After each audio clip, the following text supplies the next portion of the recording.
Hello. Welcome to my reading of Cormac McCarthy's Blood Meridian. Today, I will be reading Chapter 2. So please, sit back, relax, and enjoy listening to me stumble my words every now and again.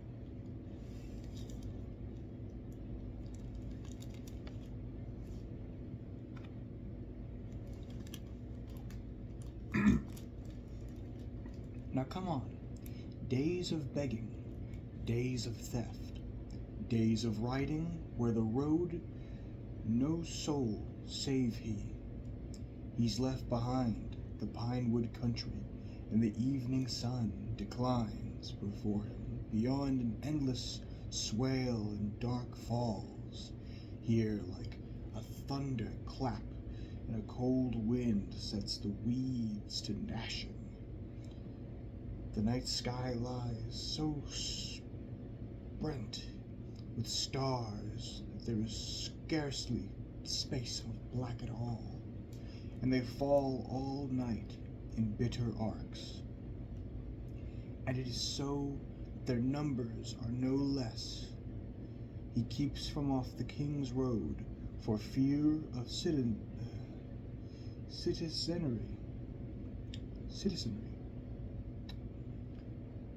The little prairie wolves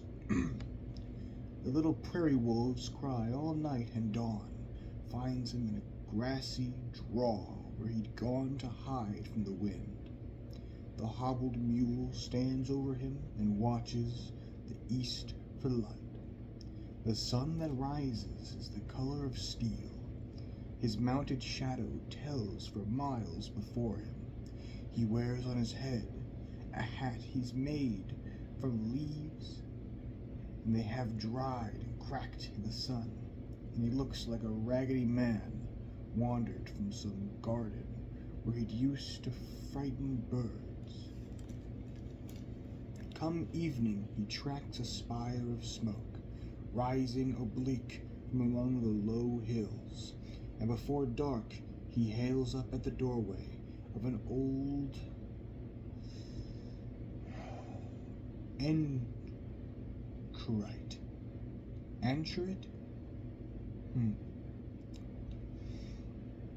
It old Anchorite.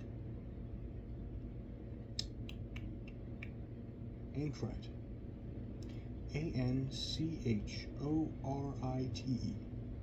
Had to spell that out just so you guys could probably understand the word. I'll just skip that one. Let us continue.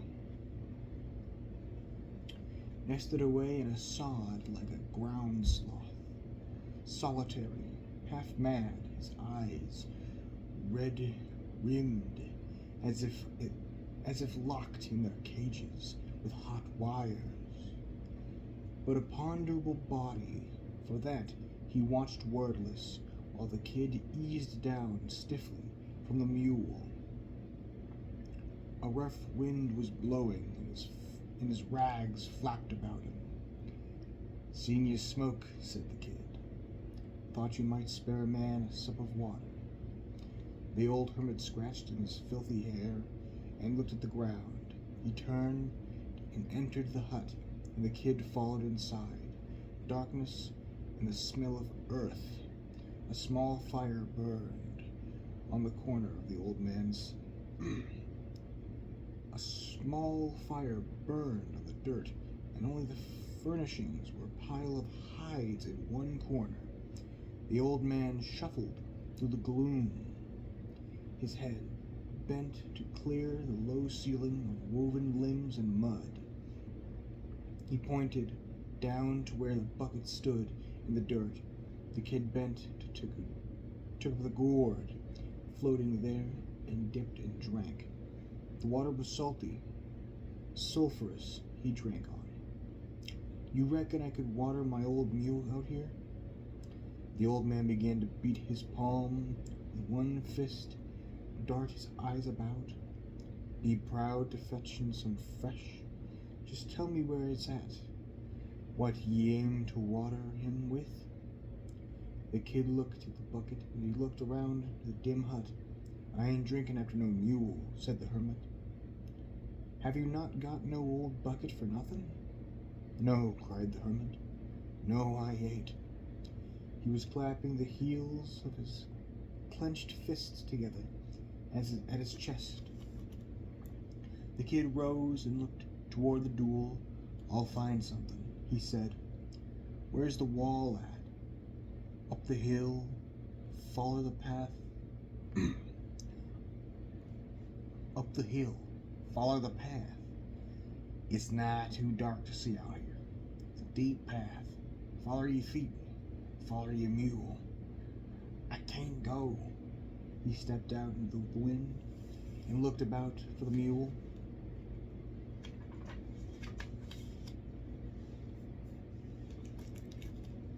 But the mule wasn't there. Far to the south, lightning flared soundlessly.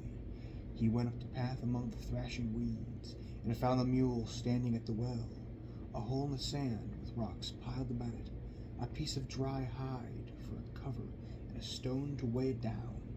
There was a rawhide bucket with a rawhide bale and a rope of greasy leather. The bucket had a rock tied to the bale to help it tip and fill. He lowered it until the rope was in his hand, but slack, while the mule watched over his shoulder. He drew up 3 bucketfuls and held them to the mule, would not spill them, and then he put the cover back over the well and led the mule back down the path to the hut. "I thank you for the water," he called. The hermit appeared darkly in the door. "I just stay with me," he said. The hermit appeared darkly in the door. "Just stay with me," he said. "That's all right. Best stay. It's fixing to storm." "You reckon?" "I reckon, and I reckon right." "Well, bring ye bed, bring ye bed, bring ye possibles." He unchinned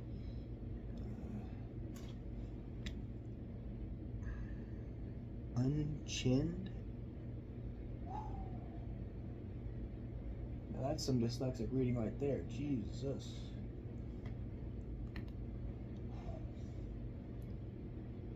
He uncinched.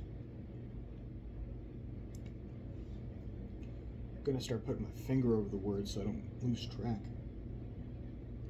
He uncinched and threw down the saddle and hobbled to the mule, 4-legged rear, and took his bedroll in. There was no light save the fire, and the old man was squatting by it tailorwise. Anywheres, he said. "Where's your saddle at?" The kid gestured with his chin. "Don't leave it out yonder. Something will eat it. This is a hungry country." He went out and ran into the mule in the dark.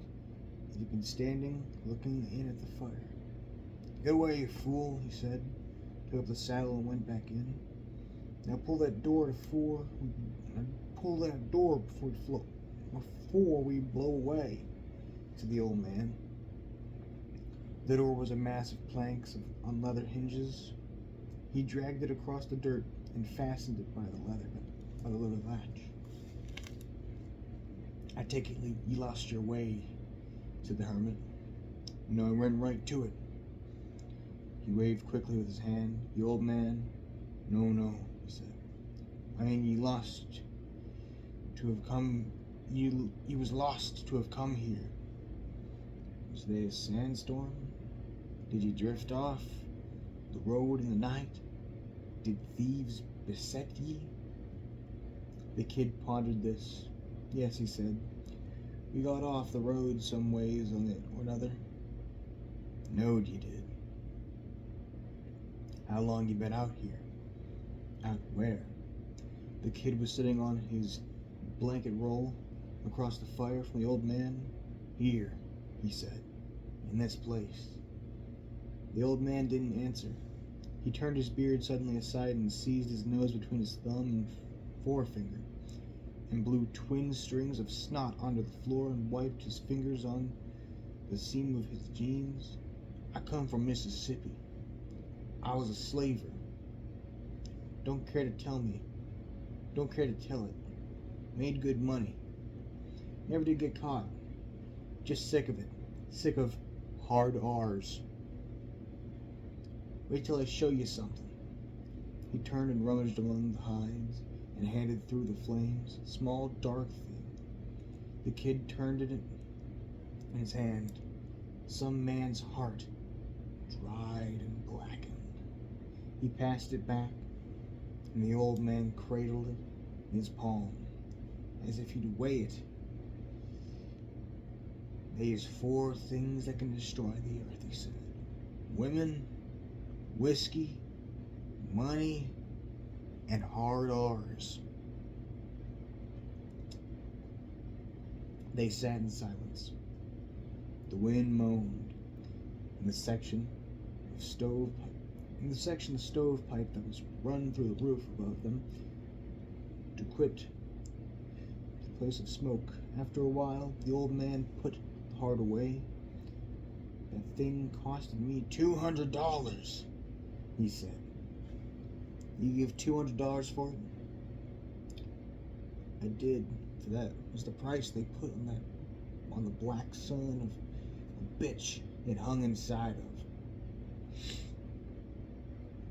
He stirred about in the corner, came up with the old dark brass kettle, lifted the cover, poked inside with one finger. The remains of one, the lank prairie ears, interred in cold grease, furred with a light blue mold. He clamped the lid.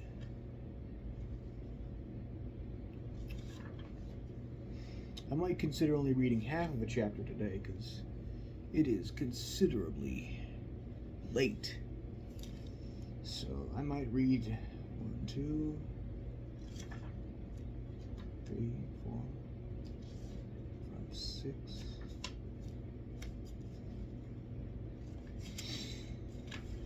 7, 8.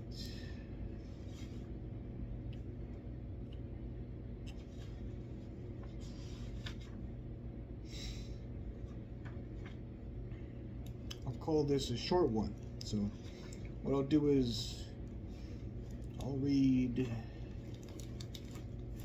these 2, and then I'll read the next one, page 22.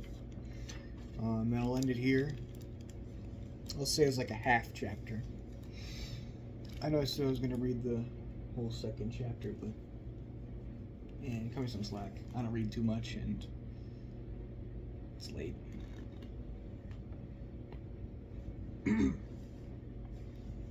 Back on the kettle and set in the flames.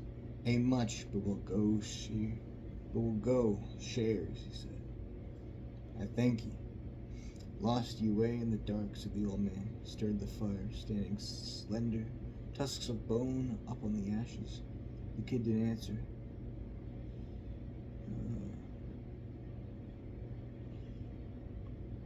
Thought I was reading the same page for a second. Oops. Kid didn't answer. The old man swung his head back and forth. The way of the transgressor is hard. God made this world, but he didn't make it to suit everybody, did he? I don't believe he much had me in mind. Aye, said the old man. But where does a man come by this notion? But where does a man come by his notions? What worlds he's seen that he liked better? I could think of better places and better ways. Can you make it be? No. No, it's a mystery. A man's at odds to know his mind, because his mind is aught. He has to know it. He can know his heart, but he don't want to. Rightly so. Best not to look in there. It ain't the heart of a creature that is bound in the way that God has set for it. You can find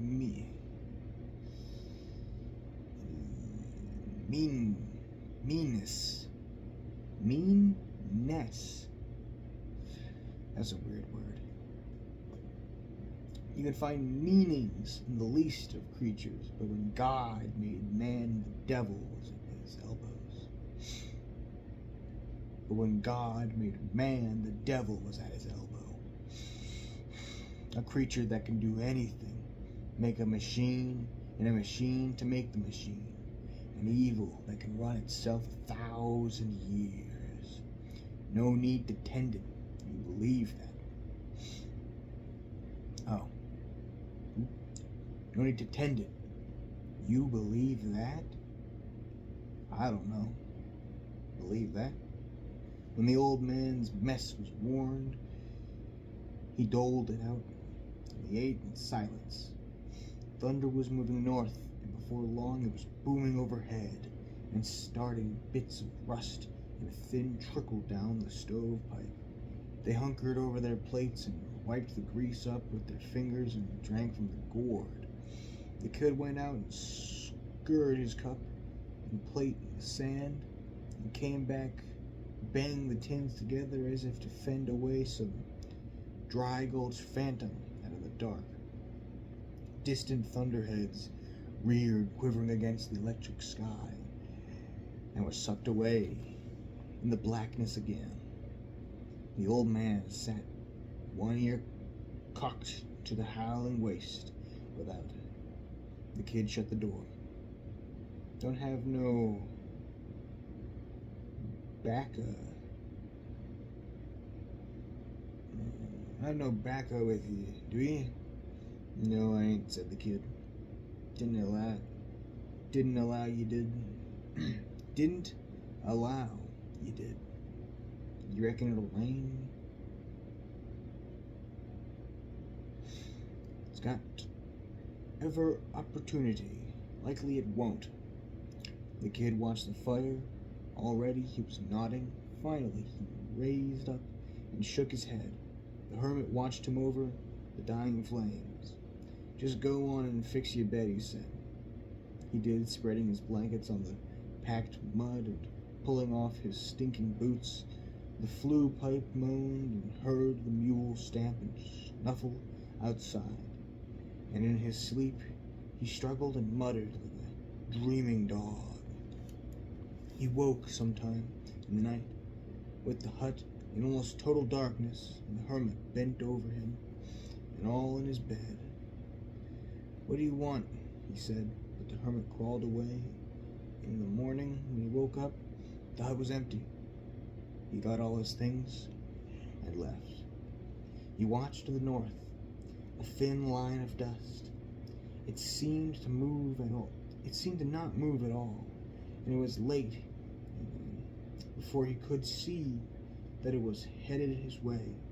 He passed through the forest of live oak, and he watered at a stream and moved on in the dusk and made a fireless camp. Birds woke him where he lay in a dry and dusty wood. By noon he was on the prairie again, and the dust to the north was stretched out along the edge of the earth. By evening the first of the drove of cattle came into view. Rangy, vicious beasts with enormous horn spreads. At night he sat in the herds camp and ate beans and pilot bread and heard of life on the trail. They were coming down from Abilene, 40 days out, headed for the market in Louisiana, followed by packs of wolves, coyotes, Indians, cattle groaned about him for miles in the dark. They asked him no questions. A ragged lot themselves, crossbreeds from free hard R's and Indians or two. Man, this book's like a landfill. I don't mind reading it. It's just I'm afraid I'm gonna slip up and accidentally say the word.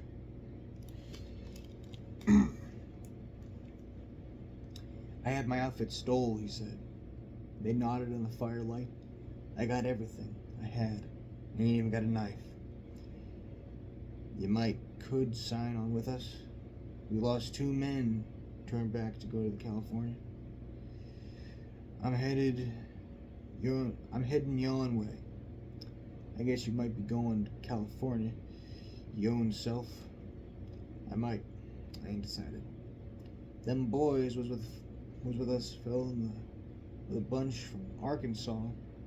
They was headed down for Bexar, going to pull from Mexico in the west.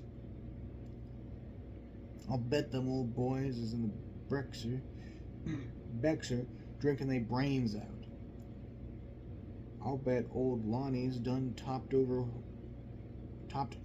whore in town. How far is it to Bexar? It's about 2 days. It's further than that. More like 4, I'd say. How would a man go if he'd mind to? You cut straight south, you ought to hit the road about half a day. You going to Bexar? I might do. You see old Lonnie down there and tell him I get a piece for me. Tell him old Orrin. He'll buy you a drink and he ain't blowed all his money in. In the morning, they ate flapjacks with molasses and the herd saddled up and moved on. When he found his mule, there was a small fiber bag tied to the animal's rope, and inside the bag there was a cupful of dried beans and some peppers, and an old Green River knife with a handle made of string.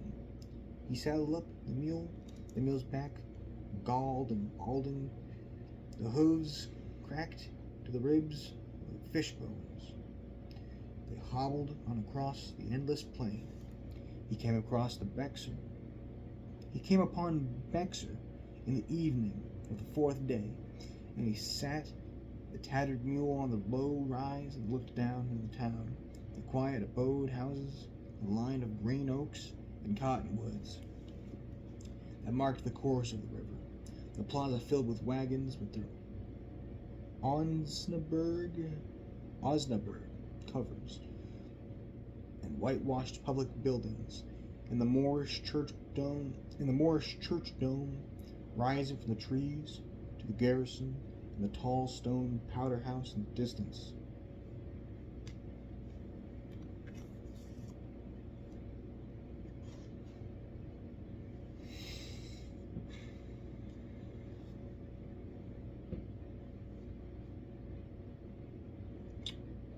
Put my bookmark right next to distance. See if I can line it up.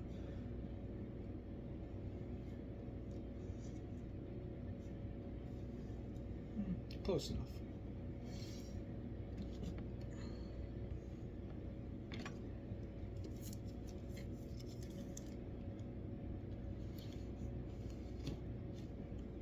Just put that by my bed, I guess. Well, that'll just be a half chapter for today. See you all later. It's Anthony. Good night.